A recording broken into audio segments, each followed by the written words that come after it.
નમસ્કાર. આજના મંથનમાં આપણે યુવા પેઢી દ્વારા જાતીયતા અને સંબંધો વિશે પૂછાયેલા કેટલાક અ, ખૂબ જ અગત્યના સવાલો પર વાત કરવાના છીએ. જી. આપણી પાસે જે માહિતી છે એ યુવાનોની જે સામાન્ય જિજ્ઞાસાઓ હોય, ચિંતાઓ હોય, એને ધ્યાનમાં રાખીને ભેગી કરેલી છે. હા, અને આપણો મુખ્ય હેતુ એ છે કે આ બધી જાણકારી જે અલગ અલગ સ્ત્રોતોમાંથી મળી છે તેને એકદમ સરળ અને સ્પષ્ટ રીતે રજૂ કરીએ. બરાબર. જેથી પેલું શારીરિક ફેરફારો છે, સુરક્ષિત સંબંધો, સંમતિ, ઓળખ, આ બધા વિષયો પર જે ગેરસમજ હોય ને એ દૂર થાય. અને સાચી માહિતી લોકો સુધી પહોંચે. ચોક્કસ. તો ચાલો શરૂ કરીએ. પહેલો પ્રશ્ન જે વારંવાર આવે છે એ તરુણાવસ્થાના શારીરિક ફેરફારો વિશે છે.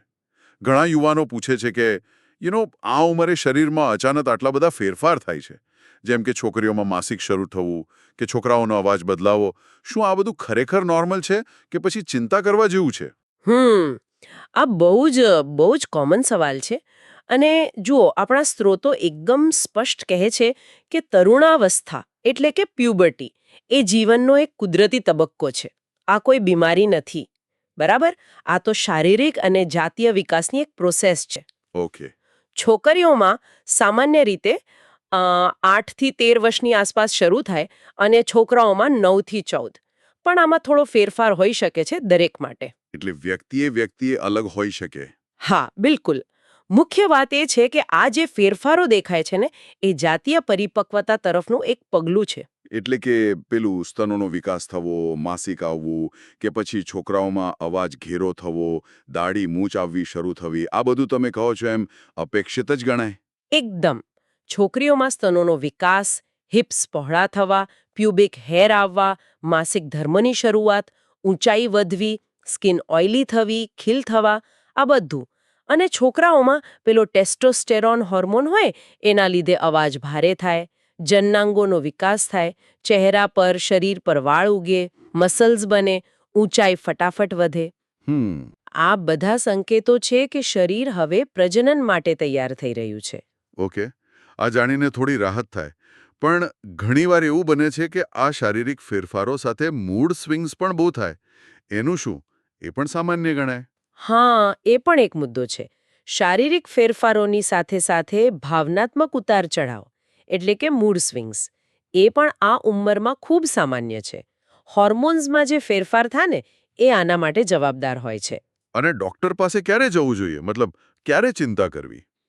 જુઓ, જો કોઈ ફેરફારમાં બહુ જ દુખાવો થતો હોય, અસામાન્ય પીડા હોય, માસિક ધર્મ બહુ જ અનિયમિત હોય અથવા એવી કોઈ શારીરિક કે માનસિક તકલીફ લાગે જે ગંભીર હોય, તો ચોક્કસ ડોક્ટરની સલાહ લેવી. અને હા, પેરેન્ટ્સ સાથે કે કોઈ કાઉન્સિલર સાથે વાત કરવાથી પણ જે ભાવનાત્મક પડકારો હોય ને એમાં મદદ મળે છે. બરાબર. એટલે મોટાભાગના ફેરફારો સામાન્ય છે, પણ કંઈક ગંભીર લાગે તો અવગણવું નહીં. બિલકુલ. ચાલો, આ સ્પષ્ટ થયો. હવે તરુણાવસ્થા પછી બીજો એક મહત્વનો મુદ્દો આવે છે, સુરક્ષિત જાતીય સંબંધોનો. ખાસ કરીને કોન્ડોમનો ઉપયોગ કેવી રીતે કરવો અને એ HIV જેવા જે સેક્સ્યુઅલી ટ્રાન્સમિટેડ ડિઝીઝ STDs છે એનાથી કેવી રીતે બચાવે છે. આના પર થોડી સ્પષ્ટતા જોઈએ છે. ચોક્કસ. સેફ સેક્સ એટલે કે સુરક્ષિત સેક્સ એ જાતીય સ્વાસ્થ્ય માટે ખૂબ જ જરૂરી છે. એનો મુખ્ય હેતુ 2 છે. એક તો અનિચ્છનીય ગર્ભાવસ્થા ટાળવી અને બીજું જાતીય સંક્રમિત રોગો એટલે કે STDsથી બચવું. અને આપણા સ્ત્રોતો કહે છે કે આ માટે કોન્ડોમ જેવી જે બેરિયર મેથડ છે એનો સાચો અને સતત ઉપયોગ કરવો એ સૌથી અસરકારક ઉપાયોમાંથી એક છે. તમે કહ્યું સાચો ઉપયોગ. ઘણીવાર આપણે સાંભળીએ છીએ કે કોન્ડોમની અસરકારકતા આમ તો 98% જેવી હોય, પણ રિયલ લાઈફમાં એ ઘટીને ક્યારેક 82% આસપાસ જ રહી જાય છે. આટલો બધો ફરક કેમ? શું ભૂલ થાય છે સામાન્ય રીતે? આ બહુ સારો મુદ્દો છે. આ જે તફાવત છે ને એનું મુખ્ય કારણ એ જ છે સાચો અને સાતત્યપૂર્ણ ઉપયોગનો અભાવ. કોન્ડોમ પૂરી સુરક્ષા ત્યારે જ આપે જ્યારે એનો ઉપયોગ દરેક વખતે સંબંધની શરૂઆતથી છેક અંત સુધી અને એકદમ પ્રોપરલી યોગ્ય રીતે થાય. ઓકે. સામાન્ય ભૂલોમાં શું હોય? જેમ કે એક્સપાયરી ડેટ ચેક ના કરી હોય, ઉતાવળમાં ખોટી રીતે પહેર્યું હોય, પેલી ટીપ પર હવા કાઢવા માટે જગ્યા ન રાખી હોય, હા હા અથવા તો સેક્સ દરમિયાન કદાચ ફાટી જાય કે ઉતરી જાય, અથવા સંબંધ પછી તરત જ સાવચેતીથી કાઢવામાં ના આવે, આ બધી બાબતો અસરકારકતા ઘટાડી શકે છે. સમજાયું. એટલે કે પ્રોડક્ટ પોતે તો સારું છે, પણ એનો ઉપયોગ કેવી રીતે થાય છે એના પર બધો આધાર છે. અને એસટીડીઝથી બચાવ કેવી રીતે થાય છે, એની મિકેનિઝમ શું છે? જો કોન્ડોમ એક ફિઝિકલ બેરિયર એટલે કે ભૌતિક અવરોધ તરીકે કામ કરે છે. એચઆઈવી છે, ગોનોરિયા, ક્લેમિડિયા આવા ઘણા એસટીડીઝ શરીરના પ્રવાહી જેમ કે વીર્ય, યોનિમાર્ગનો સ્ત્રાવ, લોહી એના સીધા સંપર્કથી ફેલાય છે. કોન્ડોમ આ પ્રવાહીના આદાન પ્રદાનને રોકે છે, એટલે સંક્રમણનું જોખમ ઘણું ઓછું થઈ જાય છે. પણ 100% ગેરંટી નહીં એમ? ના, 100% નહીં. એ યાદ રાખવું જરૂરી છે. ખાસ કરીને અમુક રોગો જે ચામડીથી ચામડીના સંપર્કથી ફેલાય, જેમ કે એચપીવીના કેટલાક પ્રકાર, એમાં કદાચ કોન્ડોમ પૂરી સુરક્ષા ન પણ આપે. એટલે જ નિયમિત એસટીડી ટેસ્ટિંગ કરાવવું અને એચપીવી જેવી બીમારીઓ માટે જો વેક્સિન ઉપલબ્ધ હોય તો એ લેવી એ પણ એટલું જ જરૂરી છે. બરાબર. એટલે કોન્ડોમ એક મહત્વનું સાધન છે, પણ એકમાત્ર નહીં. સુરક્ષા માટે મલ્ટિપલ લેયરનો એપ્રોચ જોઈએ. સાચી વાત. આ સમજ સાથે હવે આપણે ત્રીજા પ્રશ્ન પર જઈએ. આ છે સંમતિ, એટલે કે કન્સેન્ટ વિશે. મને લાગે છે આજના સમયમાં આ બહુ જ મહત્વનો વિષય છે. પાર્ટનર પાસેથી શારીરિક સંબંધ માટે સંમતિ કેવી રીતે લેવી? અને જો કોઈને ના પાડવી હોય તો એ સ્પષ્ટ રીતે કેવી રીતે કહી શકે? સંમતિ, હા, આ સ્વસ્થ સંબંધોનો પાયો છે. સ્ત્રોતો સંમતિને બહુ સ્પષ્ટ રીતે સમજાવે છે. કોઈ પણ જાતીય પ્રવૃત્તિ માટે સામેવાળી વ્યક્તિની સ્વેચ્છાએ, ઉત્સાહપૂર્વક અને સ્પષ્ટપણે આપેલી પરવાનગી. અને સૌથી અગત્યની વાત, આ પરવાનગી ગમે ત્યારે પાછી ખેંચી શકાય છે. એવું નથી કે એકવાર હા પાડી એટલે પછી કાયમ માટે હા. તમે બે શબ્દો વાપર્યા, ઉત્સાહપૂર્વક અને સ્પષ્ટપણે. એનો મતલબ એવો થયો કે ખાલી ચૂપ રહેવું કે વિરોધ ન કરવો એ સંમતિ નથી ગણાતી? બિલકુલ નહીં. સંમતિ ક્યારેય માની લેવાની વસ્તુ નથી, ધારી લેવાની નથી. જો કોઈ દબાણમાં હોય, નશામાં હોય, ડરેલું હોય અને હા કે તો એ સાચી સંમતિ નથી. તો સાચો રસ્તો શું છે? સૌથી સારો રસ્તો છે સીધી વાતચીત. ખુલ્લા મને પૂછવું, જેમ કે શું તને આ કરવું ગમશે? અથવા આપણે આગળ વધીએ? એ તારા માટે ઓકે છે? અને પછી સામેવાળી વ્યક્તિના સ્પષ્ટ અને ઉત્સાહી હાની રાહ જોવી. જો જવાબમાં ખચકાટ હોય, અસ્પષ્ટતા હોય, ના પાડવામાં સંકોચ દેખાતો હોય તો એને ના જ સમજવી જોઈએ. એટલે બોડી લેંગ્વેજ પણ જોવી જરૂરી છે. હા, મૌખિક સંમતિ શ્રેષ્ઠ છે, પણ અમૌખિક સંકેતો પણ સમજવા જોઈએ. જેમ કે કોઈ અસ્વસ્થ લાગતું હોય, પાછળ હટતું હોય, તણાવમાં હોય, પણ છેવટે સ્પષ્ટ હા પર જ આધાર રાખવો જોઈએ. અને જો કોઈને ના કહેવું હોય તો? ઘણીવાર ના પાડવામાં સંકોચ થાય, ખાસ કરીને યુવાનોને. પોતાની બાઉન્ડ્રી, પોતાની સીમાઓ નક્કી કરવાનો અને એને સ્પષ્ટ કહેવાનો દરેકને અધિકાર છે. ના કહેવા માટે કોઈ લાંબુ કારણ આપવાની જરૂર નથી. સીધું અને દૃઢતાથી કહેવું, જેમ કે હું આ માટે તૈયાર નથી અથવા મારે અત્યારે આ નથી કરવું. અને જો જરૂર લાગે તો એ પરિસ્થિતિમાંથી દૂર થઈ જવું. જો સામેવાળું પાર્ટનર તમારી નાનો આદર ન કરે કે દબાણ કરે તો એ સંબંધ હેલ્ધી નથી. એ સમજવું જરૂરી છે. બરાબર. સંમતિ એ માત્ર કાયદાકીય બાબત નથી, પણ સંબંધને વધુ સારો, સુરક્ષિત અને આદરપૂર્ણ બનાવે છે. એકદમ સાચું. પદ્ધતિઓ વિશે છે. કોન્ડોમની વાત તો આપણે કરી, પણ એ સિવાય જેમ કે પિલ્સ છે, ગોળીઓ અથવા તો આઈયુડી જેવી પદ્ધતિઓ, એના વિશે થોડી વધુ માહિતી જોઈએ છે. એના ફાયદા શું, ગેરફાયદા શું? અને ખાસ કરીને ટીનેજર્સ માટે, કિશોરો માટે કયો વિકલ્પ વધુ સારો ગણાય? ગર્ભનિરોધક પદ્ધતિઓનો મુખ્ય હેતુ અનિચ્છનીય ગર્ભાવસ્થા રોકવાનો છે. અને હા, ઘણા બધા વિકલ્પો છે, જેમ કે રોજ લેવાની ગોળીઓ, બર્થ કંટ્રોલ પિલ્સ, લાંબા સમય સુધી અસરકારક રહે એવી પદ્ધતિઓ જેમ કે આઈયુડી, ઇન્ટ્રાયુટરાઇન ડિવાઇસ અને ઇમ્પ્લાન્ટ જે ચામડી નીચે મુકાય, ઇન્જેક્શન્સ પણ આવે છે અને કોન્ડોમ તો છે જ. હા. દરેકના પોતાના ફાયદા છે અને ગેરફાયદા પણ છે. પિલ્સ બહુ કોમન છે, પણ એમાં પેલી રોજ યાદ રાખવાની વાત આવે. બીજી બાજુ તમે કહ્યું એમ આઈયુડી અને ઇમ્પ્લાન્ટ લાંબો સમય ચાલે. એને લાર્ક કહે છે ને, લોંગ એક્ટિંગ રિવર્સિબલ કોન્ટ્રાસેપ્ટિવ્સ. હા, LARC. તો શું આ લાર્ક પદ્ધતિઓ ટીનેજર્સ માટે વધુ સારી ગણાય છે? ઘણા સ્ત્રોતો એવું કહે છે. હા, ઘણા નિષ્ણાતો અને સ્ત્રોતો હવે લાર્ક એટલે કે આઈયુડી અને ઇમ્પ્લાન્ટને કિશોરો માટે ખૂબ સારો વિકલ્પ માને છે. એનું મુખ્ય કારણ છે એની ખૂબ ઊંચી અસરકારકતા, 99% પણ વધુ, અને બીજું એની set it and forget it પ્રકૃતિ. એટલે કે એકવાર મુકાવ્યા પછી રોજ યાદ રાખવાની ઝંઝટ નથી. એટલે પેલી વપરાશકર્તાની ભૂલની શક્યતા બહુ ઘટી જાય છે. જે પિલ્સમાં મોટો પડકાર હોઈ શકે. બરાબર. રોજ ગોળી લેવાનું ભૂલી જવાય એવું બની શકે.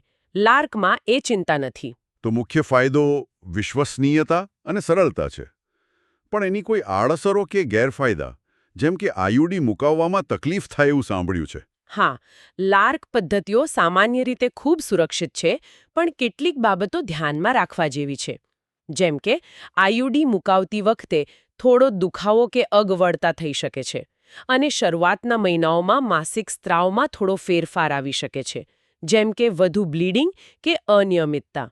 ઇમ્પ્લાન્ટથી પણ ક્યારેક અનિયમિત બ્લીડિંગની ફરિયાદ રહે છે. આ બધી આડઅસરો વ્યક્તિએ અલગ હોઈ શકે છે. એટલે ડોક્ટરની સલાહ લેવી જરૂરી બને. અનિવાર્ય.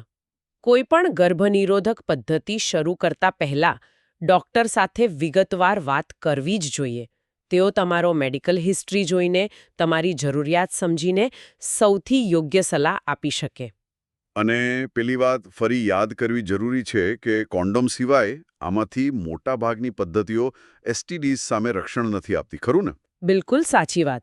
આ ખૂબ જ મહત્વનો મુદ્દો છે, અને સ્ત્રોતો પણ આના પર ભાર મૂકે છે. પિલ્સ હોય, આઈયુડી, ઇમ્પ્લાન્ટ કે ઇન્જેક્શન, આ બધું ગર્ભાવસ્થા રોકવામાં ભલે 99% અસરકારક હોય, પણ એસટીડી સામે 0 પ્રોટેક્શન આપે છે. ઓહ. એટલે જો એસટીડી થવાનું જોખમ હોય તો આ પદ્ધતિઓ વાપરતા હો તો પણ સાથે કોન્ડોમનો ઉપયોગ કરવો એ ડ્યુઅલ પ્રોટેક્શન એટલે કે બેવડી સુરક્ષા માટે ખૂબ જરૂરી છે. બેવડી સુરક્ષા, બરાબર. આ ખ્યાલ મહત્વનો છે. ચલો, હવે આપણે આજના છેલ્લા પ્રશ્ન પર આવીએ. આ જાતીય ઓળખ એટલે કે સેક્સ્યુઅલ ઓરિએન્ટેશન વિશે છે. પ્રશ્ન પૂછનાર પોતાની ઓળખ બાબતે થોડી મૂંઝવણમાં છે, અને એ જાણવા માંગે છે કે જો કોઈ પોતાની જાતને ગે, લેસ્બિયન કે બાયસેક્સ્યુઅલ તરીકે ઓળખે તો આ સ્વીકૃતિની જે પ્રક્રિયા છે એમાંથી કેવી રીતે પસાર થવું અને પોતાનો આત્મવિશ્વાસ કેવી રીતે વધારવો. જાતીય ઓળખ એટલે કે વ્યક્તિ કોના તરફ રોમાન્ટિકલી કે સેક્સ્યુઅલી આકર્ષાય છે. પછી એ વિજાતીય હોય, હેટ્રોસેક્સ્યુઅલ, સમલિંગી, ગે લેસ્બિયન, ઉભયલિંગી, બાયસેક્સ્યુઅલ કે પછી અન્ય કોઈ ઓળખ હોય. સ્ત્રોતો કહે છે કે પોતાની ઓળખ વિશે મૂંઝવણ થવી, ખાસ કરીને યુવાનીમાં, એ એકદમ સામાન્ય વાત છે. આ કોઈ સ્વિચ નથી કે આજે નક્કી કર્યું ને કાલે ખબર પડી ગઈ. આ એક સફર છે. સમજાયું. તો આ સફરમાં પહેલું પગલું શું હોઈ શકે?